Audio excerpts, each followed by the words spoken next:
Hello. There's some more lights. All right. Chapter 11. We are in the Jefferson era, which we've talked a little bit about already. Okay. So, what are we coming off of? This is a quick recap. Hamilton versus Jefferson, Washington stepping down, and then John Adams and his Federalist stance, and remember the French Revolution and kind of where America stood on that. Okay? All right. So Jefferson has obviously been in and around the scene and for a while now with Washington. But so what he's going to really find out is that, which I'm sure every president finds out, is that you can have your opinions and beliefs about government and power and what's right and what's wrong. But then once you're in office, it's a lot trickier and there's a lot more gray areas. So, election of 1800, Jefferson defeats Adams. So Adams tries to come back for a second term, but Jefferson defeats him. So you've got the Democratic Republican Party, right? Commonly just known as the Republican Party. It's going to defeat the Federalist Party. And really, the Federalists are on a big downhill. And you'll see they're going to be wiped out pretty soon. Just kind of as a fun fact here, he runs against Burr as well. This is Burr's second presidential election, and actually ends up with a tie. And this is going to turn into he's going to eventually become his vice president, which is pretty awkward, right, for a president to gain a vice president with someone who ran against him and spoke badly of him. And so it's interesting. Jefferson takes this and says, all right, well, I'm going to make sure that doesn't happen again. And so they're actually going to pass the 12th Amendment later during his presidency to make sure that you don't run against your future vice president, right? Now how we do it is different than that. So this is called the Revolution of 1800. And it's actually pretty amazing if you think about it. This was the first switch of parties. And how would America handle it? Was it done peacefully? How is the new president coming in? How does he act? How does Adams react when he's gone? And it's a peaceful transfer of power. And even today, that's still something that's very honored with presidents. And something that really sets America, especially at this time, apart. So would the great experiment work in America? Does democracy work even when parties switch? And yeah, that's pretty amazing. And hopefully, knock on wood, it continues to do that forever. So Jefferson, what does he represent? What do the Democratic Republicans represent? And we know this. It's, the agrarian simplicity. Does he want a big federal government or small? He wants small, right? And so they're going to call this Republican simplicity. He wants a simple government there. But what's interesting is, he comes in, gets rid of the Federalist Party, but he is going to be pretty moderate. He's going to keep a lot of Hamilton's ideas there. So it's funny, we talked a lot about Washington being an example as a first president. This is also interesting because Jefferson is an example here of being a good example of another party taking over, not trashing. Well, speaking of trashing what came before, the Midnight Judges. This should be a movie title. Yeah, maybe not. Okay. Basically, right at the very end of Adams' term, he possibly saw the writing on the wall, right? He did.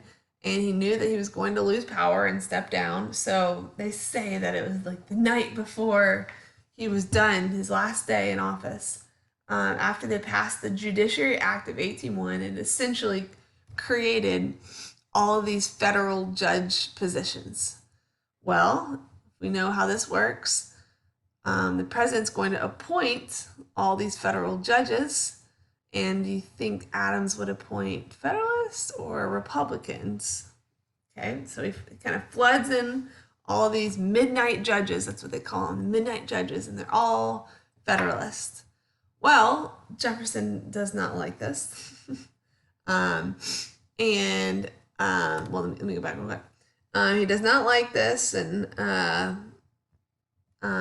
so he's essentially what's going to happen is he's not going to deliver all these judgeships. Okay. Well, enter the chief of Supreme Court, Chief Justice John Marshall. Now, this is a name you definitely need to know because he changed the Supreme Court more than anybody else is still today.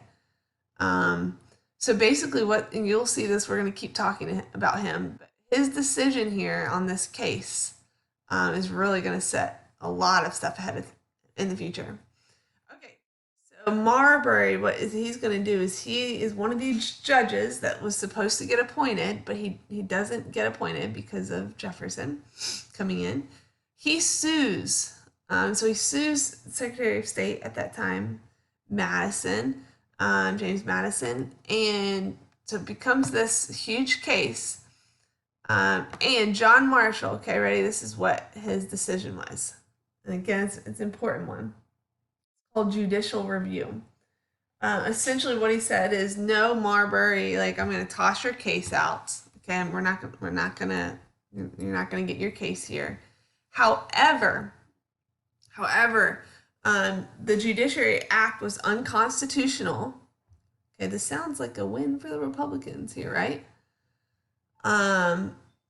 But here's how it wasn't a win all for the Republicans here. He came up with this concept right here called judicial review. Let's read it. It is emphatically the province and duty of the judicial department to say what the law is. What does that mean? So for the longest time, you have people pass these laws or these acts, and who decides if it's actually constitutional? Is it the Supreme Court? Is it the Congress? Do they vote on it? Is it the president? So here, essentially, he is saying Supreme Court has the right to decide if a law is constitutional or not. That is called judicial review. And if you think about that today, that is still basically the truth for Supreme Court case, for Supreme Court, right? If there is a court case that comes up all the way to the top, to the Supreme Court, they are the ones, not Congress, not the president, to decide, is that a constitutional law or not? And here John Marshall said, no, it's not constitutional. But guess what? Supreme Court, we have power. That is a Federalist idea. That's how the Federalists kind of win something here. Does it make sense? I'm asking if it makes sense, like I can hear you. But, okay. Judicial review. All right. So let's talk about basically Jefferson's going to have a mix of difficulties. Now, he believes in a small government, which also means a small navy, small army, small, everything's small. We don't want this huge, massive central government. Well, some things are going to happen to where he kind of does things that originally he would have been like, no, I want a small government. But, so here, Tripolitan War, basically there's some essentially pirates that are requesting bribes for our merchant ships just to come into the Mediterranean. And they are asking for bribes, but Jefferson basically is saying, no, we don't accept bribes. And so he's going to go to war. He's going to kind of launch our small navy here. And that's a sign of big government, something that he probably wouldn't have done before. All right, well, here's another issue. Louisiana. Okay. So, I know you know what Louisiana is at this point. Okay, so if you look at it here, it's all this yellow. right? So all this green over here we already had. Now, at this point before this, we know that Spain had this, right? So Spain had, well, what ends up happening is actually France is going to get a hold of this through treaty. So Spain is going to give it to France. And there's obviously some European backstory there, but it has to deal with land in Europe. So now the French have it. Okay, well, America Jefferson is worried that if the French now have all of this and Napoleon is their leader, so if you know much about Napoleon, he is basically, just land conqueror. He wants a huge empire, and he really conquers most of Europe. So now France is going to, or sorry, the United States here is starting to be worried. Well, what's going to happen if now they own Louisiana and now they're, essentially going, conquering land? Are they going to come after us? Okay. And there's one other thing down here that specifically America wants, and it's New Orleans. And it's still kind of, we have had trading rights here because of Pinckney's Treaty, but we're just worried that this can be taken away from us. So what happens here? Jefferson is going to send, some diplomats to France, and they're going to he's going to tell them, look, you get $10 million. Get what you can get. Let's get New Orleans, and then, figure out what else you can get. Their main goal is to get New Orleans for trade. Well, what ends up happening is it kind of happens pretty quickly, but all of a sudden the French minister offers all of this, all this in yellow, Louisiana at this time, for $15 million. So boom, that goes to Jefferson, and Jefferson is faced with this idea again of, is this in the Constitution, right? This move, if I take this, that is a strong sign of an executive, branch that's really big. Well, spoiler alert, they do, and Congress agrees with it, and boom, now America has dramatically changed, right? And obviously, there's going to be a whole lot of other effects that eventually lead to the Civil War, but because of all this new land. There's some famous explorers, Lewis and Clark, are sent off to, basically explore what is this new land that we've gotten. And I need to go back to something, but I'll go with this.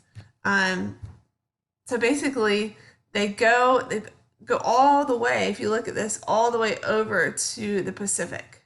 And so they see, where does a country end? And they see it's possible to get there. I'd imagine, can you imagine if you were these people and this was your task to walk through uncharted, territories with all kinds of danger there? So they find this route, or they make this route to go out there, and really that's going to be the beginning of a slow movement out west. They faced a lot of different Native American tribes, and that was part of their journey as well. But anyway, okay. So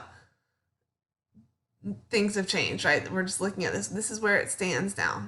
All right. You've got America, I almost said Britain, United States here. Now they've got this new land here. So what's left? Still down here is Spain, New Spain. Still down here is Spain as well. And then we're going to get to this later. This is kind of they call it Oregon, and really the British are up here. So Britain and America are going to kind of say, this is my land, and of course what's going to happen later, you can imagine. All right? Okay. The duel. Aaron Burr was Jefferson's vice president. Man, he really is a fascinating character. I just listened to a historian talk about him. and it said that he is often the villain um, of so many history books. And yes, he had this duel with Hamilton. Um, but if you think about it, he was the second most voted person in this election, and um, anyway, sorry, I'm thinking all the stuff that he's known for. But he says basically that there's no letters or anything written from Burr's side that was left. And so we don't really know his take. We only know what his enemies said about him, essentially. So what ended up happening is Jefferson did not want him as his vice president for the second term, obviously, if he didn't win it first term. Right? He had the amendment passed. And so now Aaron Burr, and what he's known for is really switching sides a lot for opportunity, and for getting elected in different positions. Well, Hamilton essentially calls him out for that. It's kind of a buildup of things. He calls him out for not having any, um, true beliefs. He calls him out for a potential treason with the United States. And eventually, Burr is going to ask him to duel, which is illegal in a lot of places. Everything's legal in New Jersey. And Hamilton doesn't fire, and Burr shoots him. Now, later he is tried for treason. It's kind of a long story, but basically, he and a general out west in this new territory of Louisiana had these loose plans to possibly try and break away and form their own empire. Well, it got found out. He went to court, but a lot of really famous people defended him, and basically they said that just because he had planned to, somehow break away from the United States, there was no actual evidence because it never actually happened. So just because you try in your mind, these treasonous activities, but you're not successful in actually doing anything, you can't get indicted for that. So that is Burr. Eventually he goes to Europe and really drifts off into a rough life. Yeah. Okay. All right. So America's still neutral, right? We have this France and Britain issue still going on. Well, Jefferson still feels very, we know how Adams felt, we know how Washington felt. Well, Jefferson wants to continue this. But there's some things that are going to start pushing his hands. So essentially, two things happen, okay? Two big things. Britain is going to pass these orders in council. And because you have Britain and France fighting each other. And basically what they say is no ship can come into these French ports, right? Because remember, Britain has a very strong navy. We know that. No merchant ships can come into these French ports unless they want to come through us first. Sound familiar? Well, the French basically respond and say, look, we'll shoot any ships that go into British ports first. Which we were. We were neutral here. So there's a no-win situation, right? If we go into French ports or if we're going to British ports, there's no win there. Well, another thing that was happening, we've already mentioned this, but making sure we have a vocab word for it, impressment. An impressment was when British ships were basically, attacking these American merchant ships and after they, beat them in battle, making them board their ships. So essentially forcing them into either soldier duty or just being, any kind of duty, taking them off their own boats, and now they're becoming and a lot of them end up dying that way. So that's a frustrating thing, right? You're taking our soldiers who are neutral. Then another big one, the Chesapeake affair. Chesapeake, this is gonna be off the coast of Virginia, and basically it's a ship. The Chesapeake is an American ship that's neutral, and a British ship comes up and tells them, you have 4 British troops on board, or British soldiers on board. Like, give them to us. And they say, no, like, we're neutral. We're not involved in your war. No, you can't do that. Well, what happens? They fire on them.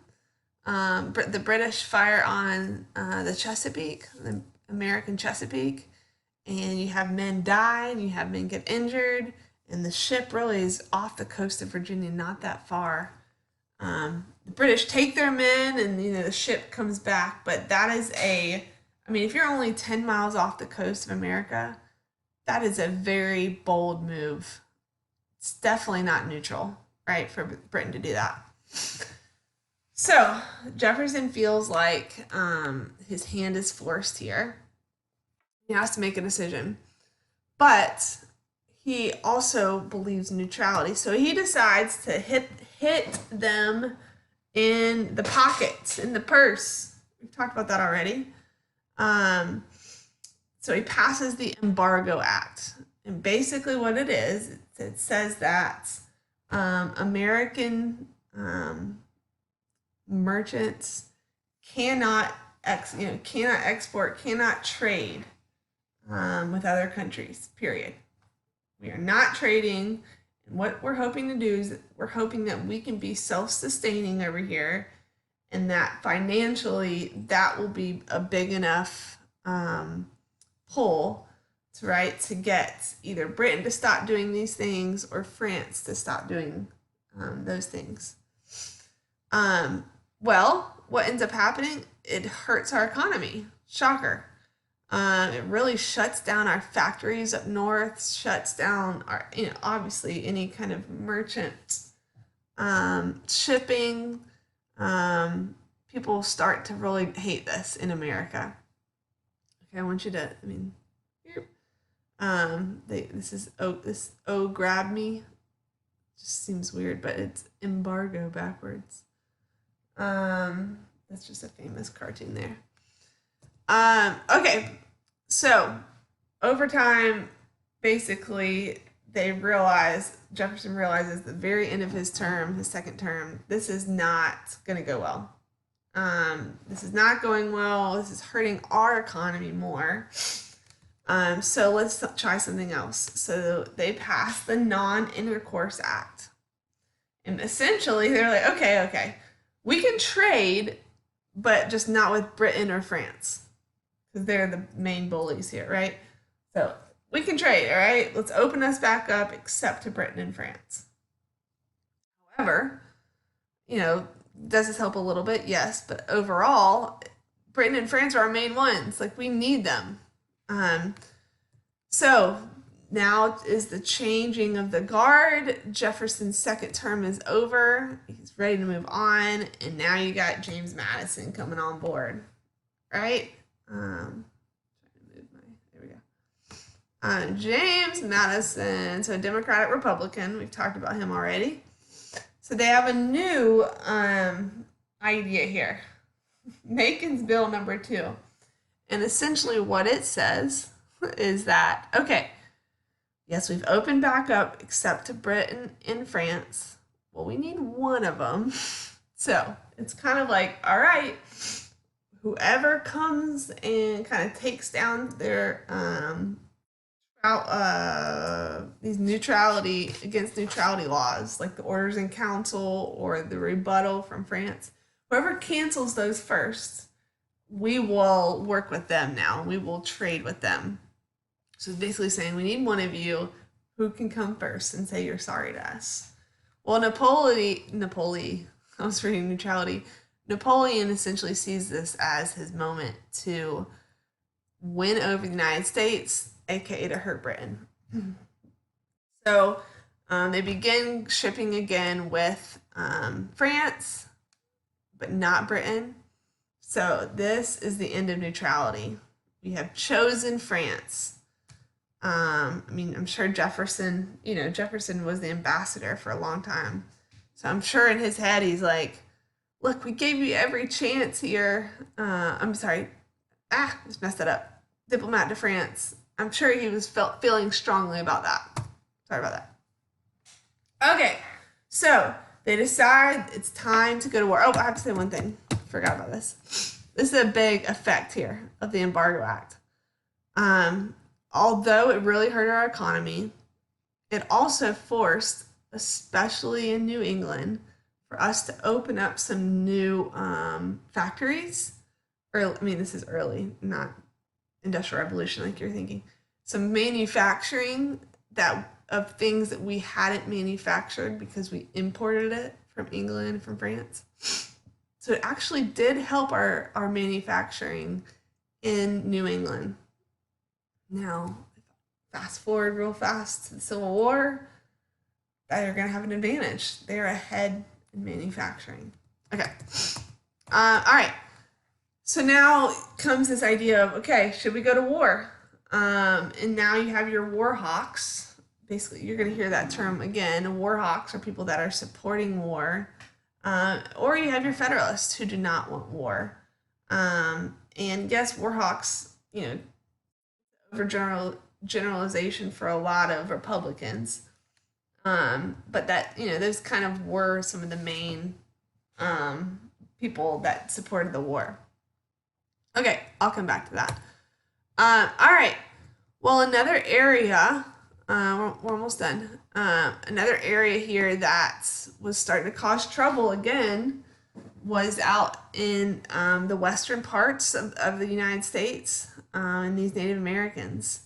There was a group forming under Tecumseh, the prophet, and he had this dream of, we've heard this before, but an Indian confederacy coming together to really stake their claim. Well, there's basically some poor timing here on when his tribe decided to fight, but William Henry Harrison is going to come onto the big screen here. And he's going to be known for the Battle of Tippecanoe. And William Henry Harrison is going to get the nickname of Tippecanoe. And I remember a couple years ago, that was like the thing that they wanted on their shirts. Tippecanoe, they thought it was funny. Don't know why. But here's Harrison, and they really are able to really squash this Native American push. But here's the thing. They're going to push a lot of those Native Americans there into the hands of the British for this upcoming war. Okay. So ultimately, we talked about all the reasons that why they are declaring war here. Can you come up with a lot of them?